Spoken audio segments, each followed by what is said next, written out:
So let's talk about Game 4 of my US Open tournament at the US Go Congress this year. Coming into this game, I was a very disappointing 1 and 2, but again, that's fairly standard for me to do terribly at the start of this tournament, just year in, year out, especially when traveling east. You know, there's that time zone difference, but you know. I think the other major pitfall, there's several pitfalls for why I wasn't doing as well as I had hoped. Number one, I was really obsessed with this 4-space extension idea, but between Game 3 and Game 4, I actually abandoned it, and was like, okay, I'm done. I had my play time. Let's just play normal. You'll see that happen in this game. Another thing that happened was I fully embraced my Takamiya style. And this is probably the first game that really set off the trend for the last 2 games in particular. Really became Takamiya games. This one I don't have the game record all the way to the end, so you actually missed like the really Takamiya part of the game. I guess I don't know. Maybe I just anyway. I built a lot of points in the top center of the board quasi accidentally. It's one of those things you sort of back into during a fight, and then yeah, there was another reason I was going to say that I was going to blame on not doing well. Oh yeah, I just haven't been playing much Go, like at least 19 by 19 Go specifically, right? Just in the past year, and I only play maybe 1 or 2 tournaments a year, so it's, you know, going to that mind space, you know, when you play that 90-minute aside plus Yomi time, lengthy heady tournament, it's a different aesthetic you have to get yourself into. It's really a different world, and so anyway. All that aside, this is Game 4. I'm playing a kid, or at least he used to be a kid. I guess he's a little bit older now. He's, I don't know, adolescent, teenager age something, named Brandon. He's white. I am black, and this is our opening. And like if this was Game 1 or 2, right, at the start of the week, I'd play my 4-space extension and be like, aha, deal with it. But at this point, I had kind of not had success with it. So I played something that I know and love, the Orthodox opening. And oh man, how I know and love the Orthodox opening. This is just my bread and butter. Super happy doing it. My opponent plays the slightly more modern approach move here. Again, the very traditional response is to actually split.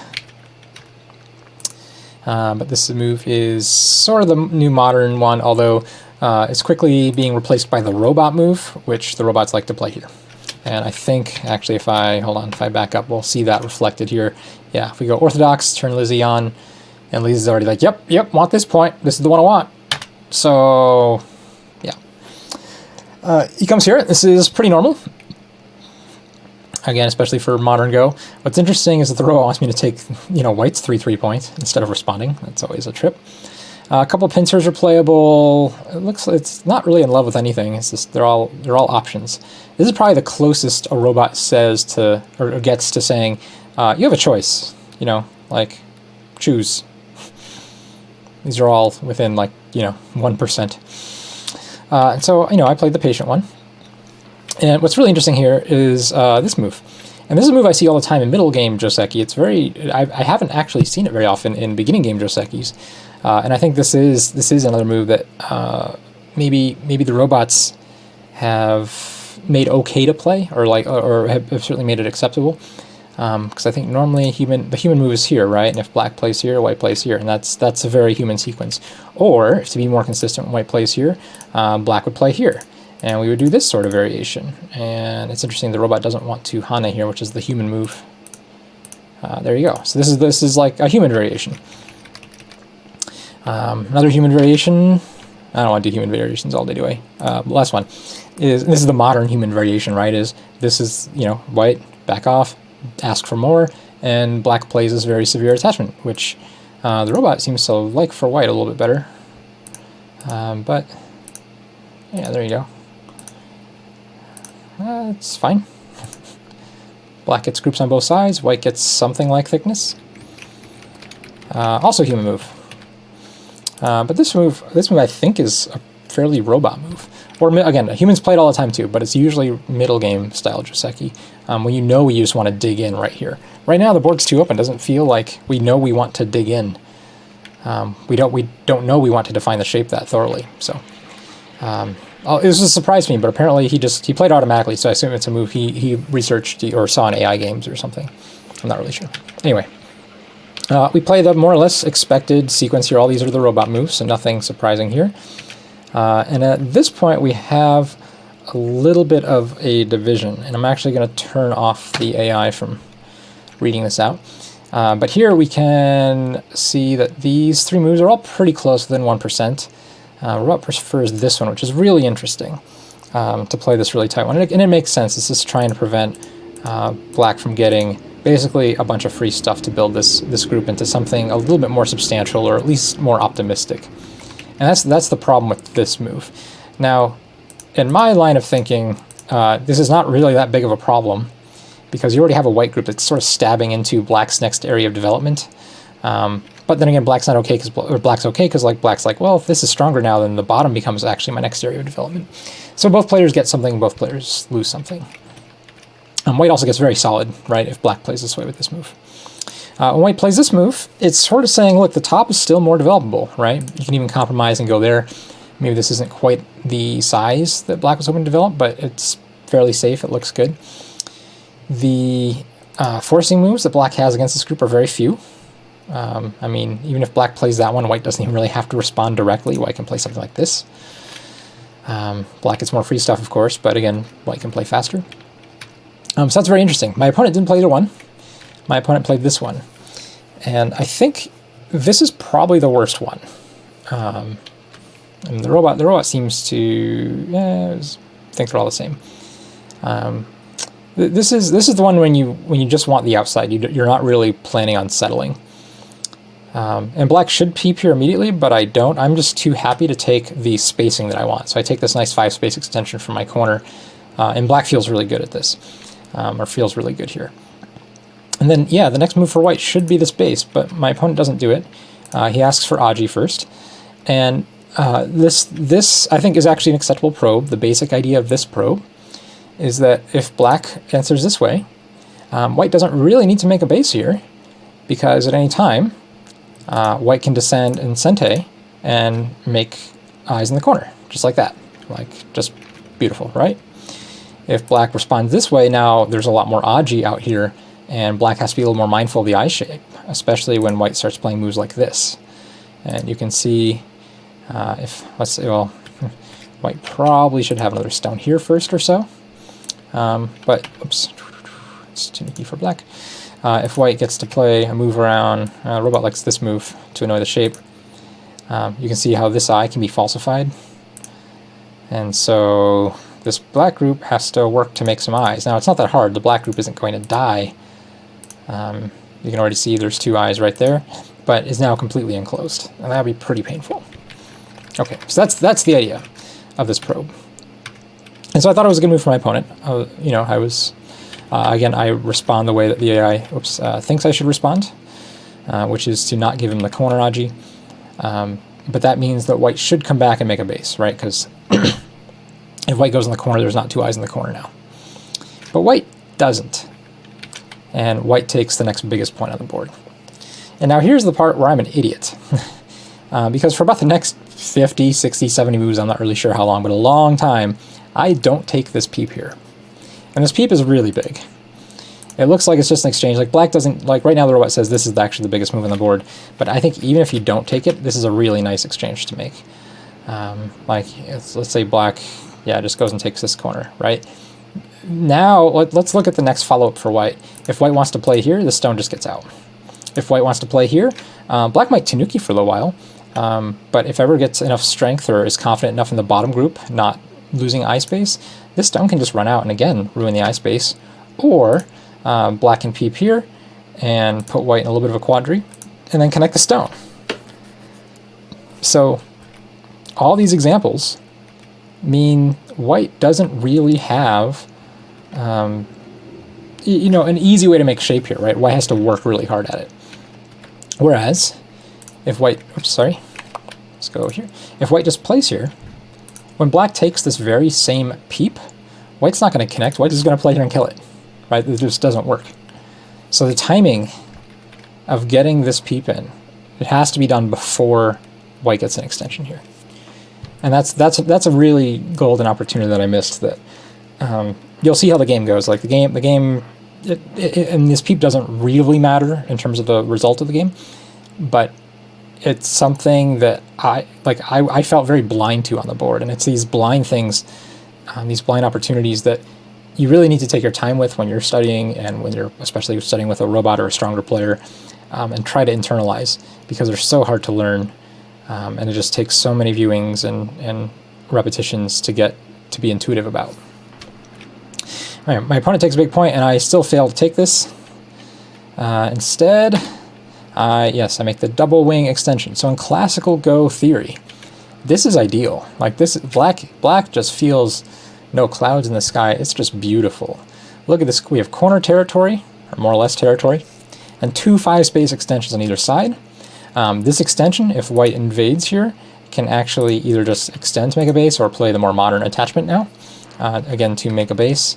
When white invades here, it's a little bit trickier, but again, black has this peep and can get some shape and or a base over here too. So it's wherever white goes, black will be able to manage it and have even better prospects on the opposite side, right? Because if white invades over here, white's not alive either. White's gonna have to struggle, which is gonna make black stronger, which means the top is gonna become territory very easily. And the same is true for the opposite side.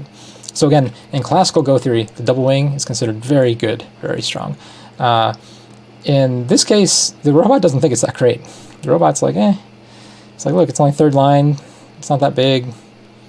I mean, it's nice looking, but much more important just to make a base, which my opponent does not do. My opponent takes another big point, in fact. Oh no, sorry, not yet. No, my opponent again plays the reduction immediately, right? Look, like again, my opponent, so the thing is, like I don't know how old Brandon is, but again, he's some sort of teenagery, adolescent thing, and he's already kind of incorporated like one robot move, I think down here, or at least certainly robot intuition. But at the same time, he's still trained on classical Go theory, right? And he studied with professionals that taught him like, oh, this is a nice shape for black. You should feel bad about it. And so white takes this reduction, which is the standard point to reduce. But in this case, it's a mistake. And the robot here, I'll show you something. The robot here says it's only a 7% mistake to reduce right now, and too early. But let's say white takes a big point and black takes that point, this is the nice point to actually help both sides, right? This is very nice. But in this case, it's a 15% loss for black. So it's not like black, if white doesn't take this, it's not like black wants to take it right now either, right? This is not a good move for black. It's too overconcentrated. So I think white has plenty of time to take this. This is just too early. This is too reactive to what your opponent's doing. All right, but now, all right, so there's a big lesson coming up because I play this move. And this is one of the modern variation responses to this reduction. The normal reduction responses when white plays here are here. And here I'll show you a little bit of this variation. White does this here, here, and then something like this. And white makes this sort of base-like shape. Here, let's go back. This is the other response. But then in this case, white attaches and will build something on this side. And there's a couple options. A lot of people see this very crude exchange. Ooh, that's interesting. I want to see what the robot thinks here. The robot wants to attach first and then extend. Oh, this is nuts. All right, this is not the classical version. Wow, okay, so everybody just makes bases. Weird. All right, in a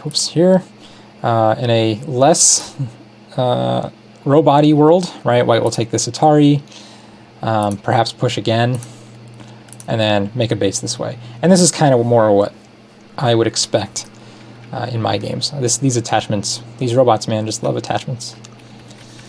So here, let's go back.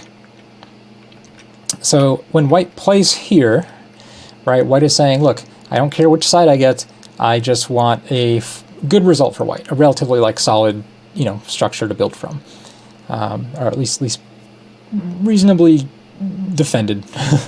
Can't come under too severe of an attack. But I play this move. And again, this is a modern variation, but my opponent doesn't know it. And so he stares at the board for a while, and he decides, maybe I misclicked, and I really meant to play this move, or these two moves are very similar, right? The old variation, this 49.5% versus this just thrusting weird attachment thing. And so he plays the old Joseki as if my stone was one space lower. And this is the lesson. If your opponent plays a weird move, you have to play a weird move too. You cannot play just pretending like you're in Joseki. Like, that doesn't work, and it doesn't work for him in this case. And we're just going to watch this graph just sort of climb up through here. Even though we're playing, like, you know, except ignore this stupid thing. We're playing more or less all the robot moves, not this next one. Sorry, yeah.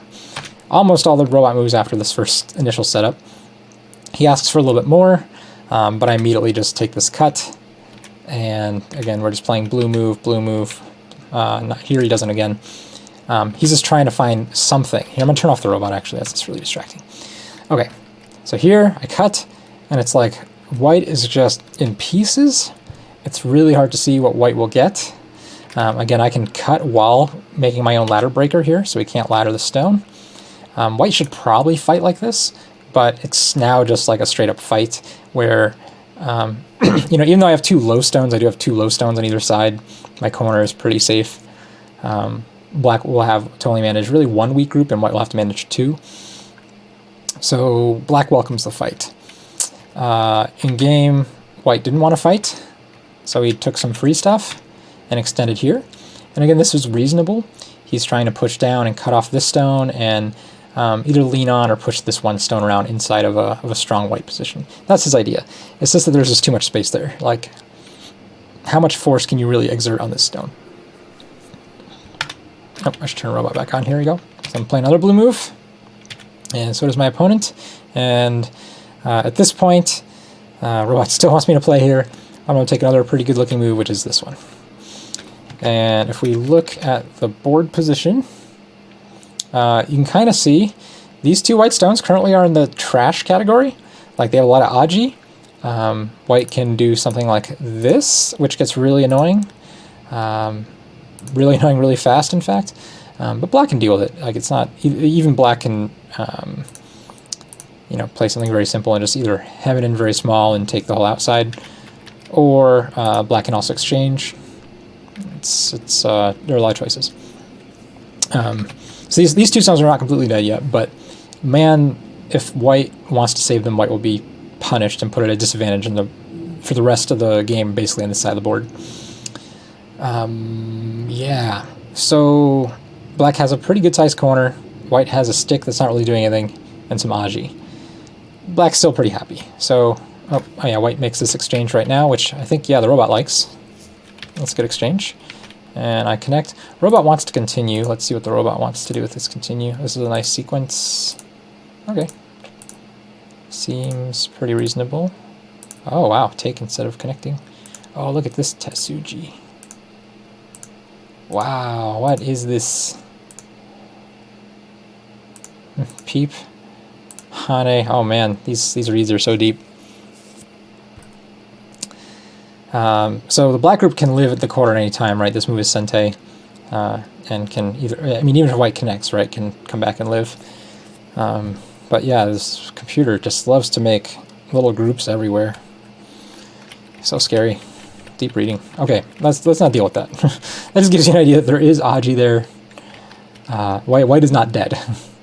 And that's one sequence in which, or at least not dead completely. Like, if black wants to kill them, white will get something over here. Let's put it that way. Contingencies. All right, anyway, black attached over here. White made an exchange, and now white's going to come back and respond. And so this is the more severe response. Black, of course, pulls back, and white is actually wanting white to continue over here, but over here, this would be the normal move, and the robot says, oh yeah, that's with a lot of points. That keeps pressure on the base. Black really should make another exchange. And this is both good potential for white on the left and a lot of profit. This base is not completely settled. White can still undercut it, so it's still a question. It's still a question mark for black.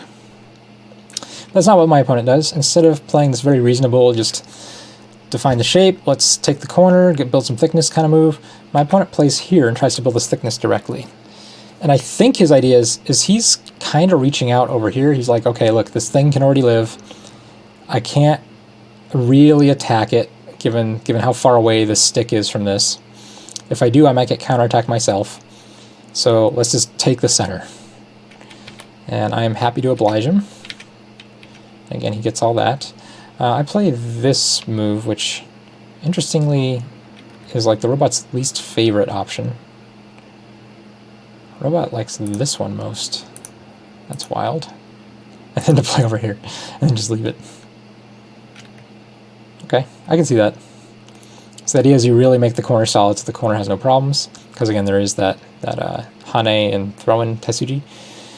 And if white, whoops, let's say white plays over here now, you know, you're fine. Black can just live in the corner, and the spacing here between this and this is too small. And in fact, black can immediately just reduce it more. So even though white gets a lot of thickness, there's just a lot of points given up in the process. All right, that's pretty neat. So in the game, I didn't think that way. I was just thinking very defensively. I was like, look, all the white stones. Look at all the white stones. I should just be very defensive and very solid and just make a base. My opponent should probably take the corner at this point because I gave him the opportunity to. And basically I have to come back and fix, and he can take the corner. It's a little bit smaller than it would have been, but this is fine, right? Like look at this white wall. That's a nice wall. White has a nice corner. The black group is very safe at this point. So it's solid, and it even gets out a little bit. Later on, you know, this type of move really puts a lot of pressure on these stones. If black can play here, right, these 3 stones won't live if white wants to make these stones live, because when white jumps out here, oh, it just wants to take profit, doesn't it? Silly robot. I can't, I don't want to do a robot variation. All right, well, here, conceptually, take robot off. After white plays here, these white stones will struggle, and in theory, if black gets to play, you know, just one other move over here, then these 3 white stones, all the Aji goes away. Or not all goes away, but now it doesn't work, I should say, until white gets something else. So something like that would be what I would be thinking about. All right, but that's not the game, because white decided that the corner wasn't big enough, and instead, the best thing is to be optimistic about the whole center and the left-hand side of the board, and just unite this sort of weak group with the wall. And in the game, I was actually kind of impressed with this move. Like, I do this a lot. Like, you've seen me make this comment where, like, an opponent plays a move I don't expect, and I think, oh, wow, that was a good move. And the same thing kind of happened at this point. I was like, oh, yeah, that was sort of like the key area. But a lot of that has to depend on what type of Go player you are, right? Because for me, like, I like the center. I don't mind giving my opponent points and points and points, especially if they're finite. If I have potential, if I have a Moyo, I can count the number of points that my opponent needs and then know exactly how much that Moyo I need to carve out for myself. That's the type of counting I like to do. Whereas I think other players, right, like to have the cash in hand, like to have the points, and they look at their opponent's Moyo and just try to figure out how many points they need to destroy in that Moyo and count those out. And so that's an entirely different type of player than I am, right? And I think it's a very personal and psychological choice. And if you guys want to leave a comment, oh my God, on the YouTube channel, you know, here's an informal invitation to take a poll to see, you know, do people prefer cash, right, or do they prefer their opponent to have that finite cash and for you to have the potential? And I don't know. I think it probably says something very deep and meaningful about your personality. I'm not sure what it is yet. Maybe you should include that in the comment, though. You're like, I really like having the cash in hand because I'm really a very literal person, or I'm always broke all the time, so cash has like this extra meaning to me. Or I got scared of the credit card market after I, you know, ended up paying like 16% interest for 3 months or something. I don't know. Whatever psychological analysis you want to do on yourself, go ahead. Put it on my YouTube feed. Okay, let's keep going. I make this exchange, and normally for, yeah, I know Robot still wants me to play over here. I know, Robot, go to sleep. To finish this corner shape, I should play here. And this is actually a pretty decent sized corner, you know, 10-ish plus points for black, plus good endgame. That's pretty significant, especially when this could have been 12-ish plus points for white if white had played there. So we'll say it's like a 20-point, like playing this move is 20 points, just straight up. Do you want 20 points? Play here. If you don't want 20 points, play somewhere else. Again, of the always thinking about potential more than cash, is where my eye is drawn. I'm seeing the fact that he united all these stones together, right? And I was like, oh, that's a good move. I gotta not let him get too optimistic here, right? I felt like this went well for me, so I play here. And you can tell my opponent really didn't, I mean, he didn't really like that I played here, I think, right? Because, you know, your options are, you know, basically you can let me live small, or you can attack and pincer, which he does immediately. Of course, I think this is what the type of thing he's hoping for. This is not a game-losing sequence for black, but this would just be completely, you know, anathema to my psychological state playing this game. Because now look at all this white potential here. Like, white has reasons to be optimistic that he can win the game again. Whereas, you know, if I were to just live small here, yeah, maybe white can make 30 points here. But if black already has, you know, 15 in this corner, another 10 here, another 5 here, and then if black plays one more move, right, these free stones are dead, and there goes another 15 to 20. I mean, we're over 50 to 60 points. And it's hard to find 50 or 60 points here if, you know, black just lives. I think a lot of players here would jump out. And I think this was something I considered, although white has the ladder and would certainly play the ladder variation, which looks something like this. And, wow. Robot just wants to Tanuki. Don't Tanuki, keep playing. Yes. It looks like what will eventually happen is white will kill off these two stones and make a 30 to 40 point corner, and black will end up with some sort of live group over here living in the giant white potential. Is that good for black? I mean, looks like it sort of shades towards white. I didn't want that to happen. The idea of giving up all this seemed really large. Although I mean, there's plenty of Aji too. If I can come out with Sente, which I don't think I can, just given the thickness of that wall, black could be the first one to take the 3/3 point and just completely limit it. But I didn't want to do that variation. So I played here, which arguably is the worst of the 4 main moves that the robot looks at. I was optimistic that I could build something at the bottom, which is kind of a lie given the fact that white played this move and now has more Aji here to work with. And I still haven't played this yet. So the robot doesn't like it. White attaches, so I Hane, and I'm actually kind of reverting into a variation. This is not what happens during the game, but I'll show you what it looks like.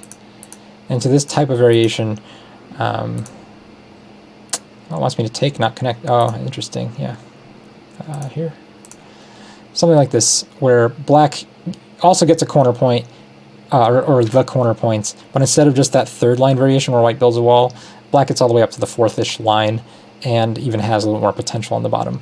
So it's a difference of like being pushed back a line. That, you know, would be the reason why I would find this variation reasonable, whereas just diving to the corner immediately I would feel very bad at. But my opponent has a surprise for me.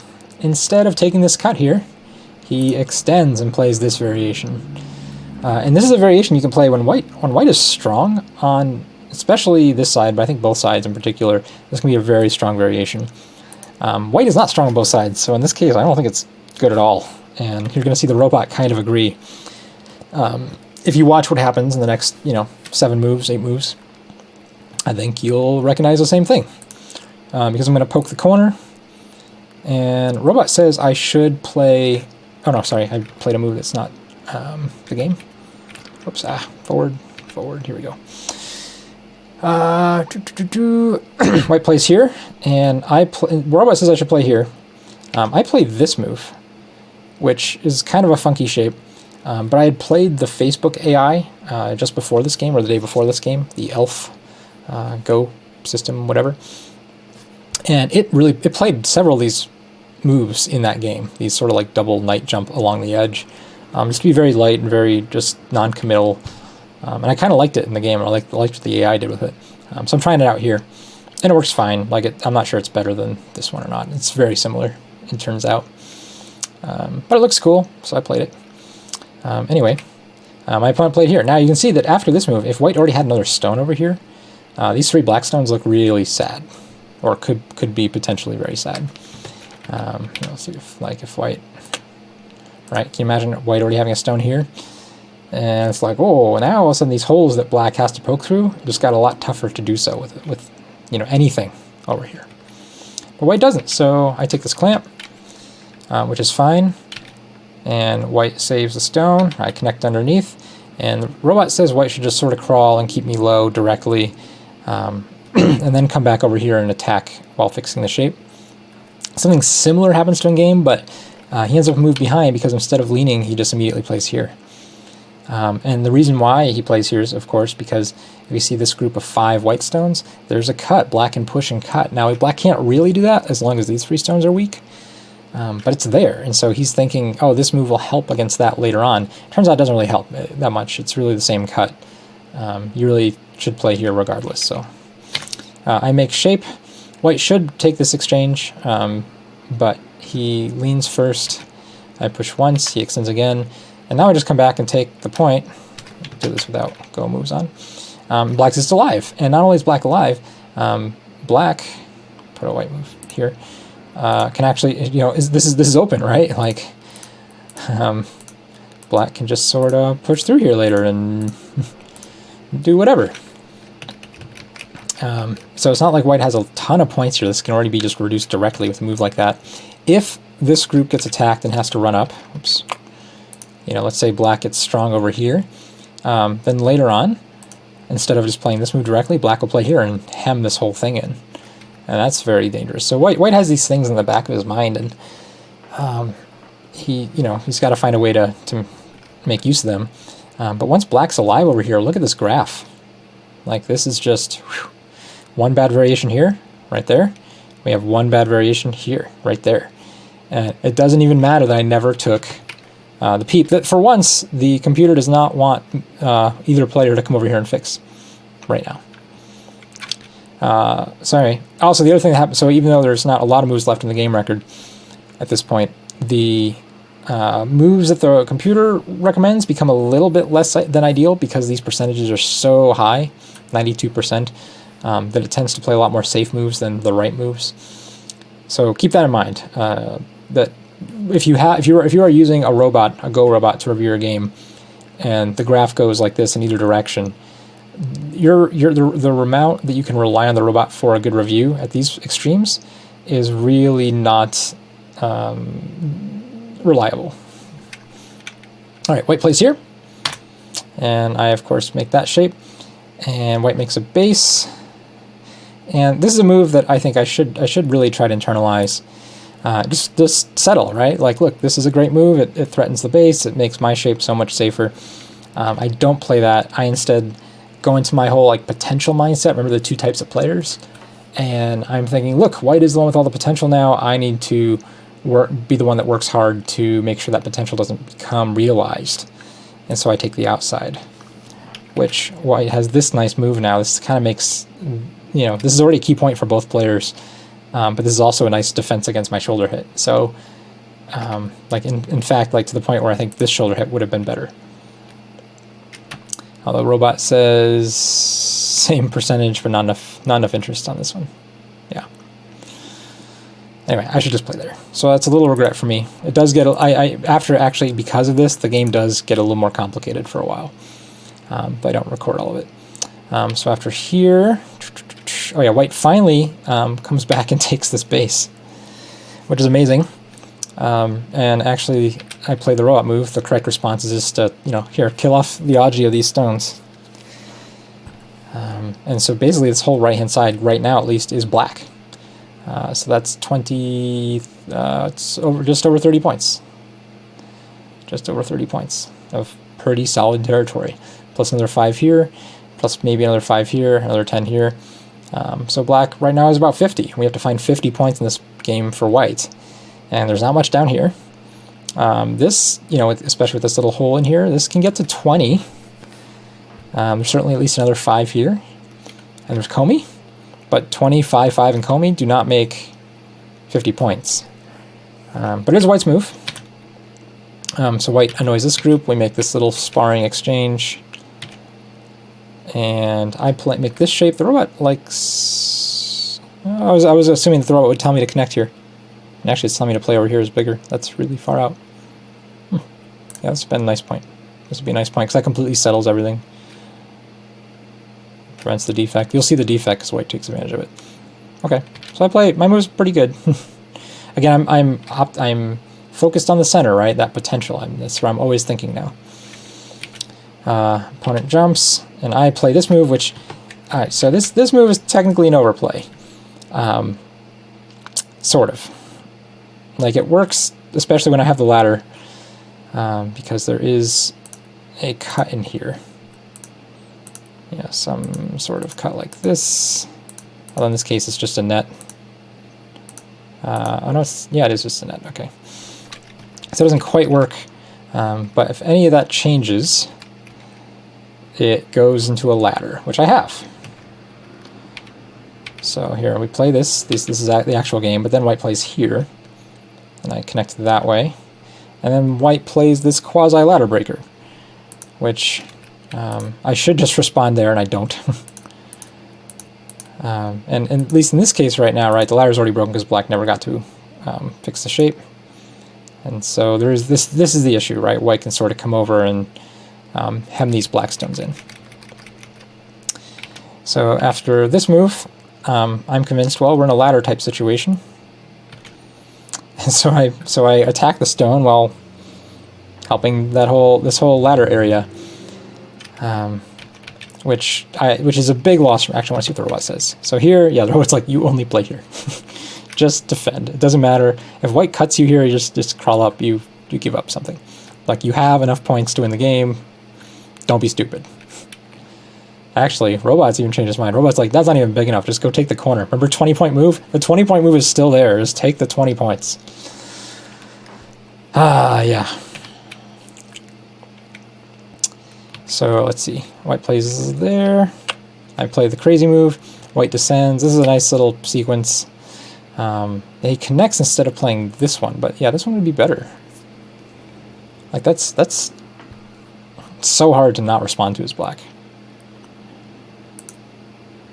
And now I have less than 30 points here. In the game, because he plays this connection, I Tanuki, right? Because this doesn't feel as... if white plays here, there's still a problem here. Oh, this is interesting. This is much more interesting than I thought. There's a ko. Oh my god. There's a ko there? Actually, there's also this Atari over here, so maybe it's not real trouble. It shouldn't be real trouble. But my point is, when white plays this shape, and white connects here, now there's a lot less eye space over here, right? Like now, these are not points. Whereas, oops, if you play this one and black doesn't respond, black doesn't respond. When white plays here, now there's actual points in that connection. So, anyway, neat. I just make shape, and he connects. And I just play this move. I think this is this is the last move of the recorded game. Again, I'm just worried about potential. I'm like, well, I've got this defect here, and I will, this stone just helps everything. Even if he connects here, now I have this group that's fine. White will get points over here, but then I'll just destroy this. And actually, my real plan after this move is to attach here and attack this. Again, I don't have the game record at this point. What ends up happening... so I do make the game really interesting, even though that move is a loss, but it's still an 80-90% game for black. We get into this. He starts a huge fight. He has to do something, so he starts a huge fight here, and he ends up killing a center group here, around here-ish. I think this stone and this stone are in it. Maybe this, no, maybe not this stone. Maybe it's just this stone. Some sort of reasonably large 6-7 stone group here. But in exchange, I get to break in. I think. Do I actually kill it? I think I kill these two. So anyway, black wins. It's not that even though there's exciting things that happen, it doesn't change the outcome. So anyway, what are the lessons from this game? What are we learning? Well, I think a couple things. Number one, the biggest thing I think that any of you can immediately relate to and just think about and apply in your own games is when your opponent plays a weird move, you have to play a weird move too. You can't just assume that Joseki just works anymore, because in most cases it doesn't, in fact. Second thing we all can learn is, yeah, if you see a group that doesn't have a base, these little peeps for the shape of the group matter, make a really big difference. And again, I don't know why I just didn't take it. I think I had some fancy...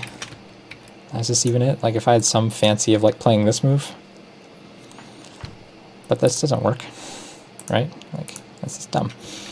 He's already played this stone and I've already responded this way. So like this Hane is not a good move for black. So I really shouldn't have any qualms with just taking that. That's my sadness, but again, it didn't change the result. So after this game, I ended up 2-2 through 4 rounds.